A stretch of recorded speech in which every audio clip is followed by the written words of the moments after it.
Hello friends. आज मैं आपको प्राइवेट आय ये 2009 की Korean mystery thriller movie explain करने वाला हूँ।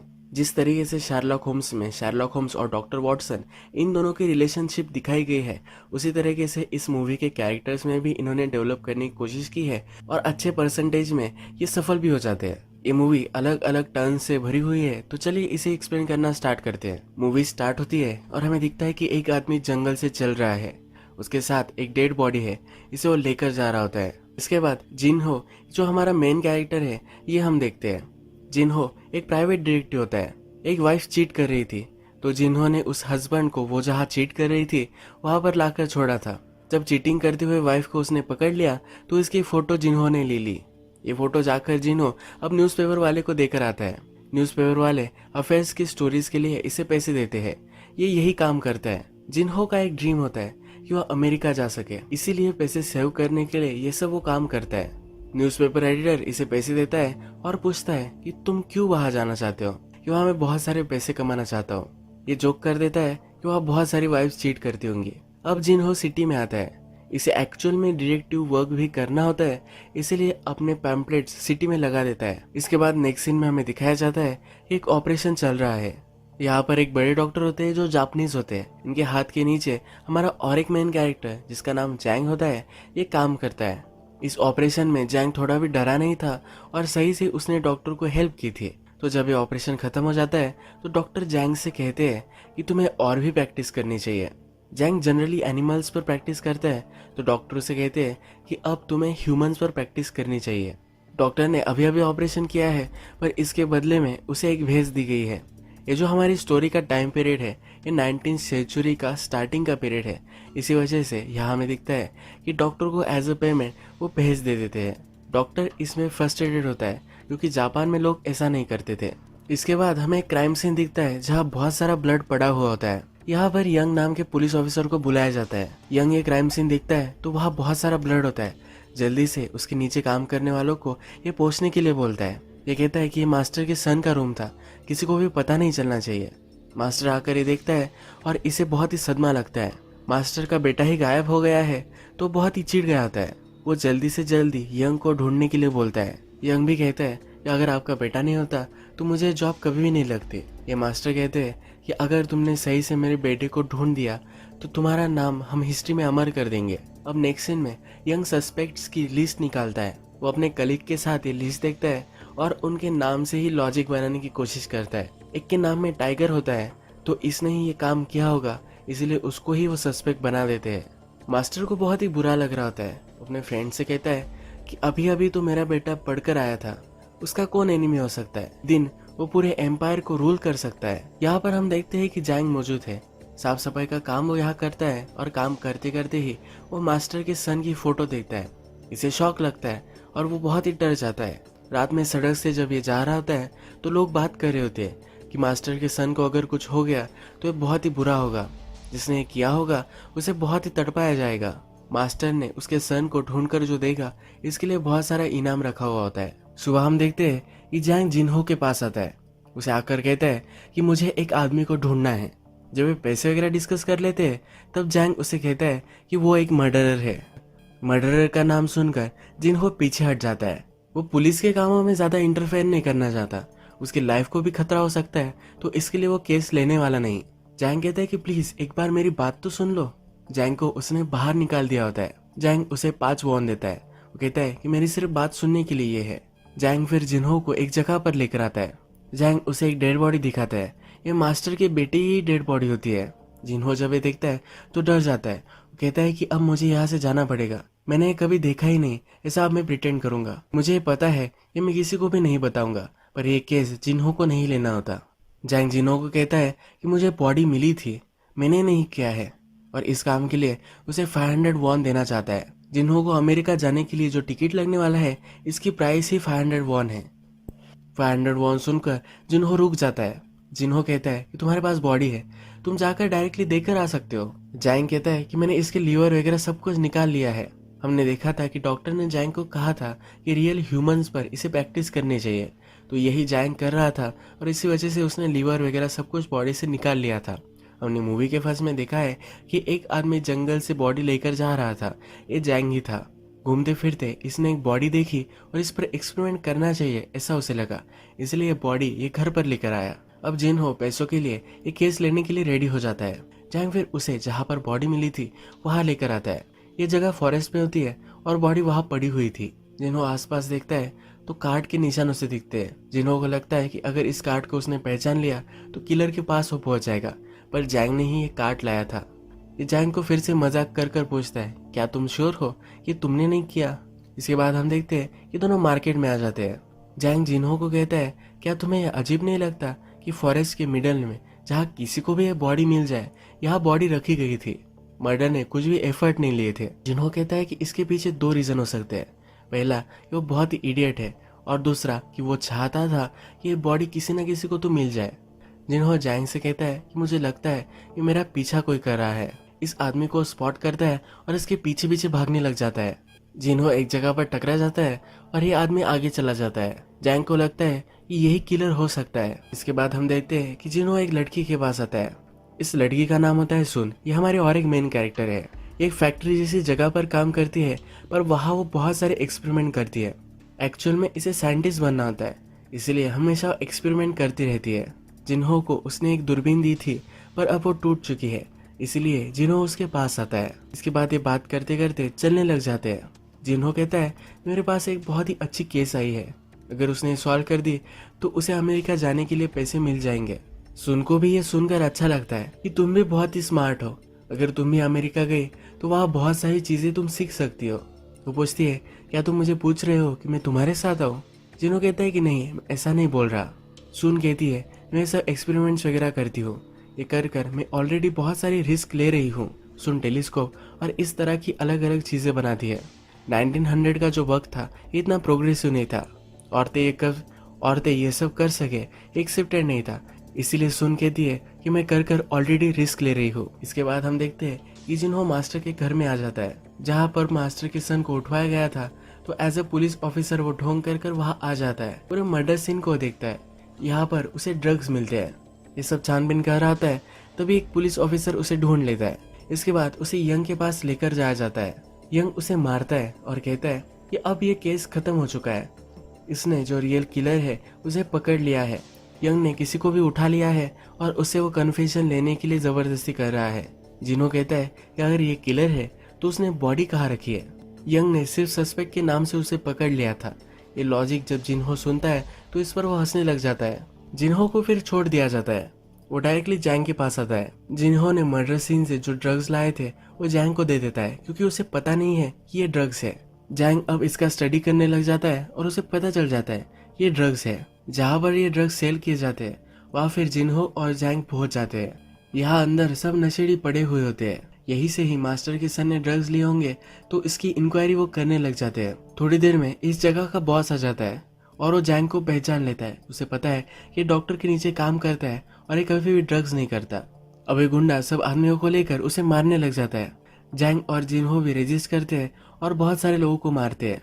बॉस को पकड़ लेते हैं और उसे उल्टा लटका देते हैं।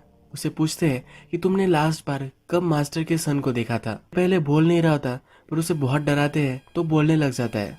ये कहता है कि लास्ट टाइम मैंने जब उसे देखा था कि वो ड्रग्स लेने के लिए आया था, उस दिन उसके घर के डायरेक्शन में वो नहीं गया। डोंगिनिनम नाम की एक जगह थी, यहाँ पर वो गया था। जब जिन्हो और जैंग यहाँ पहुंच जाते हैं तब उन्हें पता चल जाता है कि यहाँ पर एक सर्कस थी।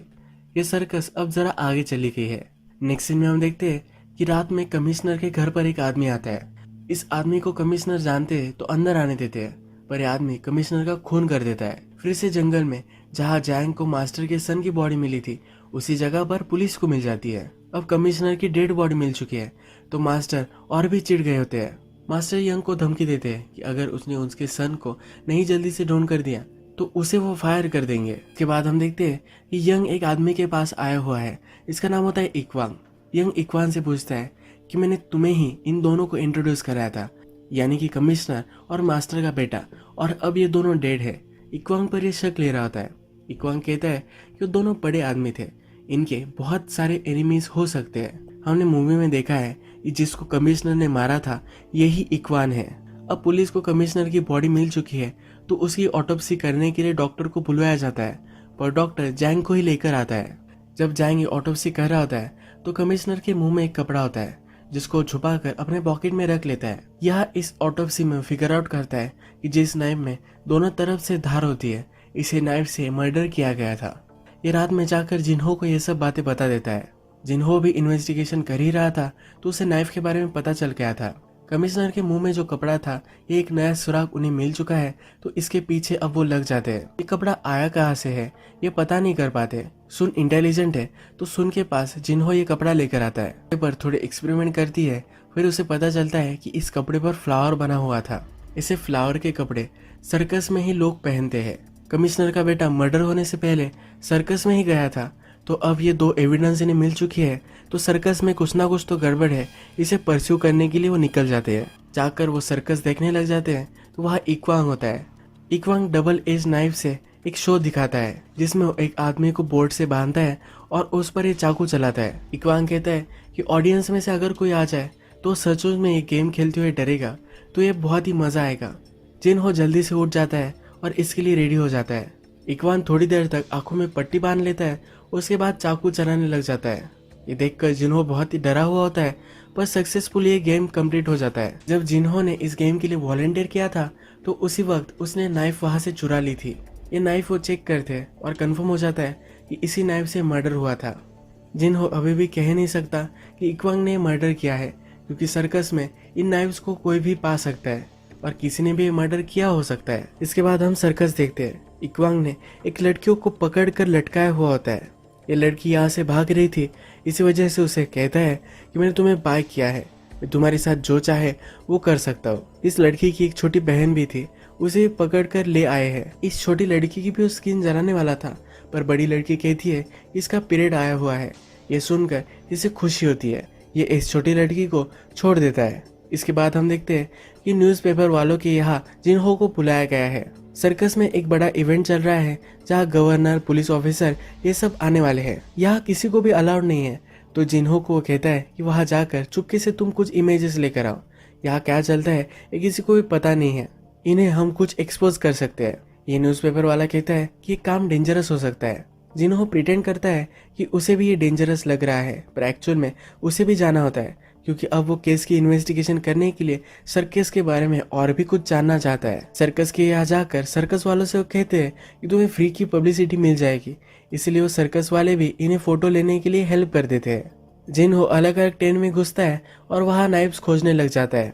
या उसे किलर कौन है इसका कुछ ना कुछ तो एविडेंस मिल सकता है, पर इसे एक आदमी ढूंढ लेता है और बाहर निकाल देता है। ये यहाँ से जा रहा होता है, पर दोनों छोटी लड़कियां इसे रोक लेती है। कहती है कि प्लीज हमारा भी फोटो ले लो।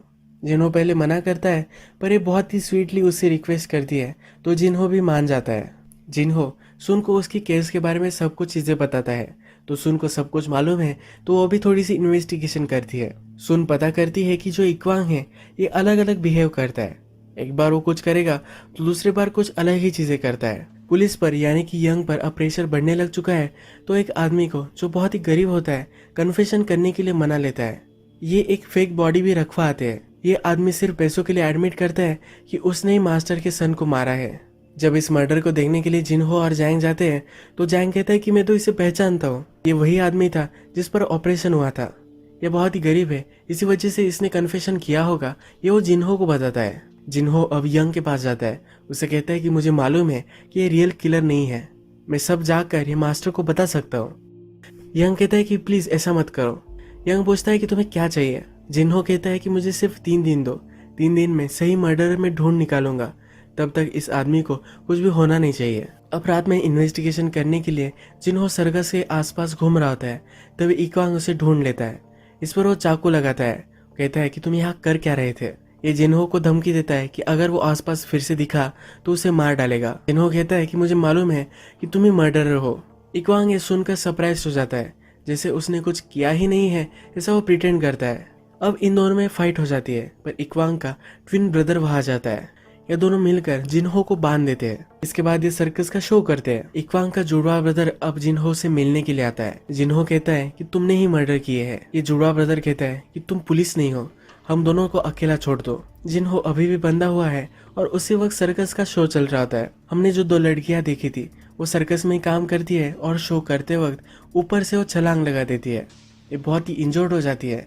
जैंग भी जिन्हो को ढूंढते ढूंढते यहाँ आ ही चुका होता है और जिन्हो को छुड़वा लेता है। ये यहाँ से जा रहे होते हैं पर लड़की इंजोर है तो जैंग इसे देखने लग जाता है। इक्वांग भी इस लड़की के पास आया हुआ होता है। उसे बहुत ही बुरा लगता है। यह अपने ब्रदर पर गुस्सा हो जाता है, उसे मारने लग जाता है। अपने ब्रदर को कहता है कि तुम्हारी वजह से ये सब हुआ है। जिन्हो टेंट के अंदर होता है और ये दोनों ब्रदर बाहर झगड़ रहे होते हैं। जिन्हो को आवाज आती है और वो बाहर आता है पर वहाँ उसे एक ब्रदर की डेड बॉडी मिलती है। अभी डेड बॉडी किस ब्रदर की है ये किसी को भी पता नहीं है। यहाँ पर पुलिस को बुलाया जाता है। यंग इक्वांग का फ्रेंड ही है तो यंग कहता है कि किसी न किसी तरीके से मैं जल्दी से ये केस निपटा लूंगा, कोई भी वरी करने की तुम्हें जरूरत नहीं है। जिन्हो के पास यंग आता है और कहता है कि क्या तुम्हें रियल किलर मिला है। जिन्हो यंग को कुछ भी नहीं बताता।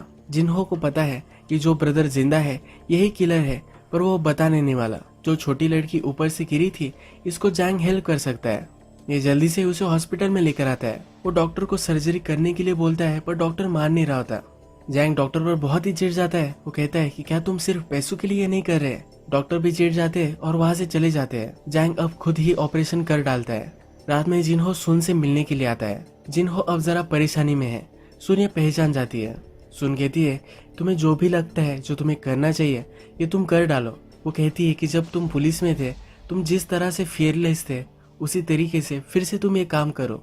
यहाँ इनकी बातचीत से हमें पता चलता है कि एक दूसरे से पहले प्यार करते थे पर अब इनमें ब्रेकअप हो चुका है। इसके बाद हम देखते हैं जिन्हो यंग के पास जाता है और इसके साथ मिलकर एक प्लान बनाता है। जिन्हो फिर सर्कस में पहुंचता है। आसपास कहीं भी इक्वांग नहीं होता पर उसका एक आदमी जो उस पर वो ट्रस्ट करता है वो वहां होता है। जिन्हो फिर उसे बहुत मारता है और इक्वांग का पता निकालता है। न्यूज़पेपर वाले ने जिन्हो को कहा था कि कमिश्नर, बहुत सारे बड़े बड़े लोग ये सब इक्वांग के पास जाते हैं। ये क्यों जाते हैं इसका रीजन अब उसे पता चल जाता है। इन सब लोगों का क्लब था जिसमें कमिश्नर, गवर्नर, मास्टर का बेटा ये सब शामिल थे। इक्वांग इन सब लोगों को लड़कियां सप्लाई करता था।